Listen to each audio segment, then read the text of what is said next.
এই বছরের মার্চে রুশ প্রেসিডেন্ট ভলোদিমির পুতিনের সঙ্গে সাক্ষাৎ করবেন নবনির্বাচিত মার্কিন প্রেসিডেন্ট ট্রাম্প। অন্যদিকে একই বছরের 23 ফেব্রুয়ারি নির্বাচনের আগে মস্কো সফর করবেন জার্মানির চ্যান্সেলর ওলাফ শলজ।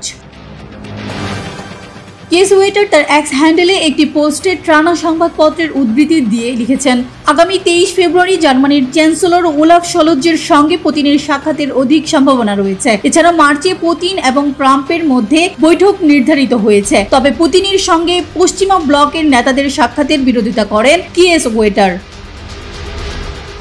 প্রসঙ্গত 2024 সালের নভেম্বর মাসে ডেমোক্রেট দলের প্রেসিডেন্ট প্রার্থী কমলা হ্যারিসের বিপরীতে ভূমিধস জয় পেয়েছেন ডোনাল্ড ট্রাম্প। এই মাসের 20 তারিখ আনুষ্ঠানিকভাবে ক্ষমতা গ্রহণ করবেন তিনি। হোয়াইট হাউসে ট্রাম্পের দ্বিতীয় প্রত্যাবর্তন বিশ্ব রাজনীতিতে উল্লেখযোগ্য বাক বদলের কারণ হতে পারে বলে মনে করছেন বিশেষজ্ঞরা। কেননা নির্বাচনের প্রচারণার সময় ট্রাম্প একদিনের মধ্যে গাজা যুদ্ধ বন্ধের প্রতিশ্রুতি দিয়েছিলেন।